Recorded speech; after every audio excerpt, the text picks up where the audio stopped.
당신의 청춘은 언제였습니까? 사람들은 말합니다. 청춘은 20대라고. 하지만 제가 만난 한 분은 달랐습니다.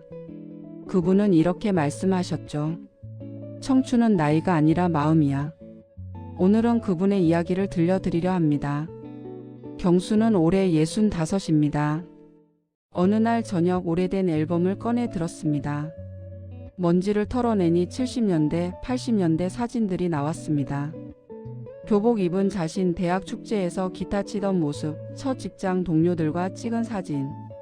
그때는 정말 젊었지. 사진 속 자신은 눈빛이 달랐습니다. 무언가를 향해 달려가는 눈빛.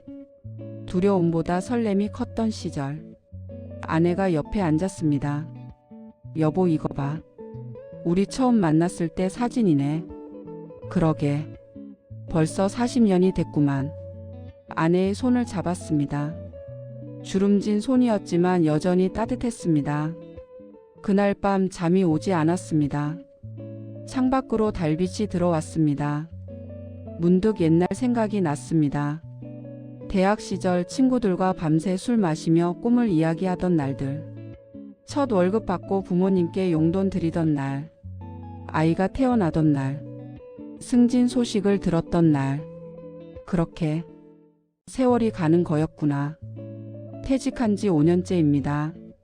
처음엔 좋았습니다. 회사 스트레스 없이 자유롭게 사는 것. 하지만 시간이 지나자 허전함이 밀려왔습니다. 나는 지금 뭐하고 있는 거지? 아침에 일어나도 할 일이 없습니다. TV를 켜도 재미없습니다. 친구들에게 연락해도 다들 바쁩니다. 경수는 동네 정자에 앉았습니다. 같은 또래 어르신들이 장기를 두고 계셨습니다. 거기 젊은이 한판 할까? 경수는 웃었습니다. 65인데 젊은이라니. 장기를 두면서 이야기를 나눴습니다. 저도 20년 전까지만 해도 회사 다녔습니다. 부장까지 했죠. 그래? 나도 그랬어. 은행 지점장 했지. 그런데 퇴직하고 나니까 허무하더라고요. 그게 다들 그래. 직함 내려놓으면 그냥 평범한 사람이 되는 거야. 경수는 고개를 끄덕였습니다. 집으로 돌아오는 길 옛날 자주 가던 음악다방이 있던 자리를 지나쳤습니다. 지금은 편의점이 되어 있었습니다. 추억도 이렇게 사라지는구나. 어느 날 손자가 찾아왔습니다. 할아버지, 학교에서 숙제가 있어요. 할아버지 청춘 시절 이야기를 들어야 해요. 경수는 손자를 무릎에 앉혔습니다. 할아버지 청춘 시절? 그거 참 오래전 일인데. 언제예요? 20살 때요. 경수는 손자의 머리를 쓰다듬었습니다. 그때도 청춘이었지. 하지만 말이야. 청춘은 나이가 아니란다. 그럼 뭐예요? 마음이지. 무언가를 향해 설레는 마음. 그게 청춘이야. 손자는 고개를 갸우뚱했습니다. 그럼 할아버지는 지금 청춘 아니에요? 그 질문이 가슴을 찔렀습니다. 나는 지금 청춘인가? 경수는 생각했습니다. 언제부터 포기했을까? 언제부터 이제 늙었으니라는 말을 입에 달고 살았을까? 그날 밤 경수는 결심했습니다. 다시 시작해보자. 다음날 아침 경수는 일찍 일어났습니다.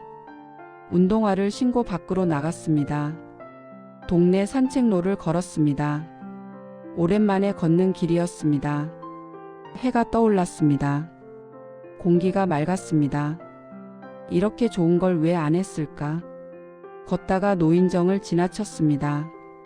어르신들이 배드민턴을 치고 계셨습니다. 저기 계신 분 우리랑 같이 할래요? 경수는 잠시 망설이다가 고개를 끄덕였습니다. 제가 잘 못 치는데 괜찮을까요? 괜찮지 뭐. 우리도 다 초보야. 하하. 배드민턴을 쳤습니다. 처음엔 서툴렀습니다. 하지만 점점 감이 왔습니다. 와, 형님 좀 하시는데요? 옛날에 좀 쳤었지.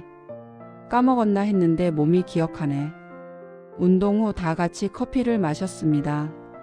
형님, 여기 매주 수요일마다 등산 가는데 같이 가실래요? 등산이요? 이 나이에? 에이, 뭔 나이 타령이야. 우리 중에 제일 젊으신 분이 83이야. 경수는 웃었습니다. 정말 나이는 숫자에 불과한 것 같았습니다.